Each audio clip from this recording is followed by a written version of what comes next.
But we're happy with our guys and try to bring them in here tomorrow. All of them came in to see us, and all very different players. Baldwin's kind of a big, versatile forward. We think can shoot, pass, high IQ guy. Another Milwaukee guy. I guess we like Milwaukee guys. His dad was a coach. Rollins, also out of Toledo. Both I think teenagers still, although he's a sophomore. Playmaking guard. Shot well from the free throw line. Good length. And Guy Santos, Brazilian guy, played with Barbosa. So, yeah, we had a lot of different things we thought about doing, but ultimately did the deal with Atlanta to move up to take Rollins 51 for 44 with some cash. Thankfully, Joe dipped in and allowed us to spend a little bit more and do that, and that's it. Go ahead. Bob, Baldwin was a five-star recruit coming out of high school. What happened at college? I don't know. We'll see. Injuries, maybe. Sometimes guys come in and don't have the type of season they want. We talked to him. We asked him the same question. You know, he said he committed late, and he said he got there and wasn't as acclimated as he wanted to be, tried to fit in with his dad being the coach. In hindsight, maybe he thought he should be more aggressive, and then when he got injured, he never really got back at it. He said he didn't have any regrets, but he certainly thinks he could have had a better season, and we believe that too, or we wouldn't have drafted him. What did you see that you loved? Size, mostly, skill, IQ. We watched some film with him. You could tell he's a coach's son. Our system requires pretty high-level thinking. He's versatile. We think he can play with some of our guys. He's what you might call a shooting big in some capacity, but he can also pass. He handled a little bit in college. Just checks a lot of boxes, but he's going to have to put it together. He hasn't yet. He was a top 10, like you said, recruit coming out of high school, but you know, now he's in the NBA, so he's going to have to get up to speed. But we've invested a lot in our player development, and we believe that we can take talent and hopefully cultivate it, and we think he's one of those guys. Hey, Bob. The last time you guys were in a position to strive for titles, you guys obviously prioritized winning over development. Now that you guys are striving for titles, how do you balance the winning and the development going into this season and beyond? Yeah, I mean, I think every team's trying to balance as much as they can. Certainly we are. As far as how do we balance winning and development, we kind of look at our roster and think that Moody and Kuminga hopefully can be rotation guys for us. Even though they are young, they proved they can play in this league. We hope Wiseman can be another one of those guys. Last year when we drafted the young guys, we thought we could fill out the roster with some veteran minimum type players, and we were able to do that. This year we're hoping to bring back some of our own veteran players. In addition to some other players that are going to be more experienced, and we'll have some open roster spots. So we believe maybe these two guys will be the guys that have to fight the hardest for playing time, but we do think James, Kuminga, Moody can get minutes and play and be rotational guys. And then we've obviously got a chunk of guys coming back that are more experienced. We've got our three guys, and then we, you know, Poole, Wiggins, and some guys that, you know, we think we can hold down the fort. But we do need to add veterans, and we plan to do that in free agency. Hey, Bob, right here. Baldwin said, I think it was about 4 months ago in an interview, that he really values Draymond Green's leadership. Just wondering if that was kind of brought up when you guys talk with him, and if Draymond has already kind of given his take on the pick as well. He was in the room. I don't know if you guys saw on TV. He hasn't really had a chance to study the draft as much. He watched it. He asked who he was after we took him. He said, I want to talk to him. Draymond's pretty engaged and involved, but I don't think he's talked to him yet. But he asked us more, what's he like? What can he do? I said, he plays well with you. I mean, he'd be a guy that can stretch the floor, and he's smart. I said, he's the type of guy that, you know, will remember all the plays immediately. Again, being a coach's son, not that it makes a player be a good thinker, but most of them are. They've been around the game their whole life. So Draymond values that kind of thinking player. But he liked it. You know, if he didn't, he would tell me. He has no problem doing that. Rollins as well. You know, we told him a little about him, but neither are that visible of players. One coming out of Milwaukee, one from Toledo, and the other's a Brazilian kid. So we didn't draft guys that were at the forefront of everybody's mind as far as watching college basketball. Couple quick ones. The Brazilian kid, is he coming over? Do Do you know yet? Yeah, we got to figure that out. We've been talking about that. We were literally talking about that right now. So we have the option to bring him or not, and we're gonna decide that maybe tonight and in the next few days. We got to look at our roster spots. I would believe, obviously, Baldwin's a first-round pick, and Rollins will, we believe, be on the roster, and Santos is someone we have to decide on. Got you. And then I wanted to ask about Baldwin's ankle. Where is he at? Where is the ankle at this point? And how much do you believe, or does he believe that affected his college season? He think it affected it quite a bit. We asked him kind of when that got hurt, when he injured himself, was he ever able to kind of get it back? And he said no, he was battling uphill most of the time. And as far as now, when he came out here Wednesday or yesterday, or I don't know if it was Tuesday or Wednesday, he came and we had Rick look at him and he talked about summer league, and he did some spot shooting, but nothing full speed.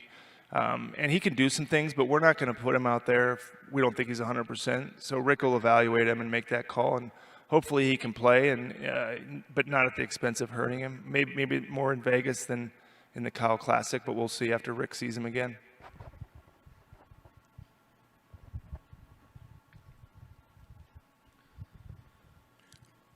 Bob, did he work out for you guys? No, he came in and kind of shot. I mean, it depends on what you call a workout. He came in and we visited with him, and he went through medicals. We watched film, but not really a workout like the other guys. Rollins came in and did a 3-on-3 thing, and Santos worked out, but not. He didn't really work out Baldwin. Just a kind of a 1-on-0 half speed, just shot. Was he higher on your draft board? Were you surprised that he was there, and if so, how did he get so high on your board after his season at UWM? He was higher than 28. He was the guy that was the highest when 28 came along. And then as far as how he got there, we had some pretty big fans in our front office group early on. Some people went and saw him before he got hurt. It is definitely an upside swing for a guy that was highly touted and probably underperformed in college. But we feel like with talent, with our player development, we can develop some of these guys. They're all so young, and it's hard to find guys that big and that skilled, whether they're young or 19 or 20 or 30. And so we think we put him in our system. We give him a shot, surround him with guys that he respects. That's the advantage of having some of these guys that we have that have won before. When I was up there with Draymond, we were talking about how important leadership is, and we're lucky to have a guy like him and Steph and Clay and guys that have just won quite a bit. And we think if we plug talent into that equation, we can get a good outcome. But the players, they're going to have to do it, just like Kuminga, Moody, Wiseman. They can be talented, but they're going to have to do the work just like Poole did. I mean, we saw a lot in Poole, and, did we do our part? Yeah, but he certainly did his part and more to become the player he is. What intrigued you about Ryan's game, and how do you see him fitting in? Ryan's game, the shot creation, we value that. I mean, looks like he can, dribble, pass, shoot.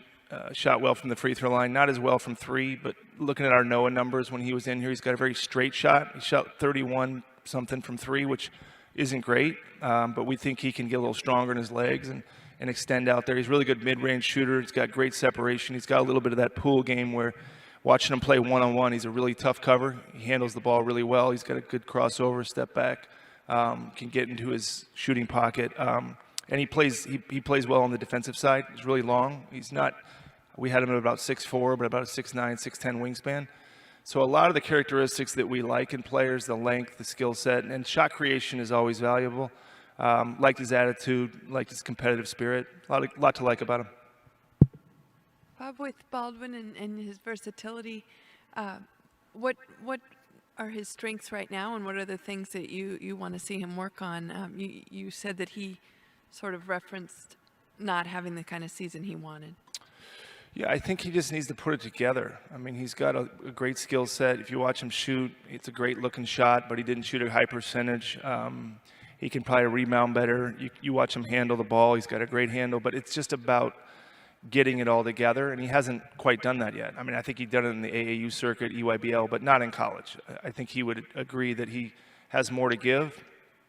And then as far as fitting into our system, how can we do well with those kind of players, putting him in spots. He's a good passer. He's a good decision maker. So there's a lot to like about him, but, he's going to have to improve just like all these guys. But We think Steve will like him. We think our players will like him. He fits with a lot of, when you can shoot and you're big, you can play like Bielitsa did for us, like Otto did for us. You can play with a lot of our different lineups.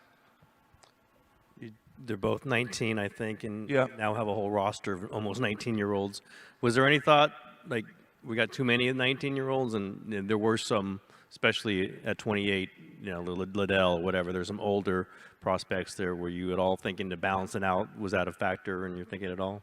Yeah, after we drafted him, somebody joked. We said we got like four 19-year-olds, and I kind of was like, yeah, we do. But we do feel like 3 of the young guys, putting Wiseman in the group with Moody and Kuminga, they are young, but we do think they can play in the NBA and give us rotation minutes. Now, which of the 2, if all 3 or 1, kind of supplants the other 2, or maybe they all 3 give us minutes, but those are unusually gifted young players. But we still do need to surround the team with vets, and that's the plan in free agency. It's easier to get some of the older players, we think, in free agency than young players. Young players are probably the most in demand in free agency, whether they're restricted or obviously trading for them is extremely difficult. So that's why we draft some guys like that. But we think we still have guys beyond these 2. I don't know what these 2 are going to give us, or 3.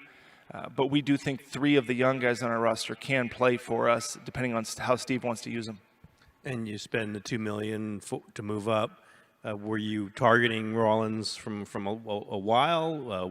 I guess you must have been afraid somebody was going to grab him. And was that a position you think you had to get in this draft? It wasn't as much about position, Tim, as much as it was about how high we had him and how much we liked him. So it wasn't like, we had to get a backup guard as much as it was. We think this guy's very talented, and we wanted to grab him on our roster. We talked about, can he play with Poole? Who could he play with? But at the end of the day, we saw a talent. And we didn't think he'd be there at 51. Thankfully, Joe agreed and said, you can spend the $2 million and go get him. And that was the logic behind it. We didn't think he'd make it that far. And the gap between Rollins and the next guy we had was pretty high, and that's why we made the move to try to get up to 44. Bob, can you visualize a roster next season where you have Wiseman, Moody, Kuminga, and 2 rookies all on the regular roster? Yeah, I mean, if you go through the roster and you say, separate from this draft, maybe these guys would be in the G League, but we're not going to count on these guys to play. And we didn't really count on Kuminga and Moody to play last year, but by the time the season ended, Steve was playing Moody rotation minutes in the Western Conference Finals. He started Kuminga a couple times in the I think also in the second round against Memphis. So you don't do that. You're not doing that for charity. Those guys earned those minutes. So with that and Steve's trust, we think at least those 2 have found some place in the rotation. And then Wiseman, we got to see how he does, see how he plays. But we think he's shown that he can find a role. We have to cultivate it for him and make it a little more finite than we did in his rookie year. So you take those 3 guys and you say, whether they're 6 through 8 or 8 through 10 or 7 through 9, we think they can be part of the rotation. And then you take, the guys that are coming back, Poole, Curry, Clay, Draymond, Wiggins, that's 5. Am I missing somebody that's coming back? Is that it? Of the older guys?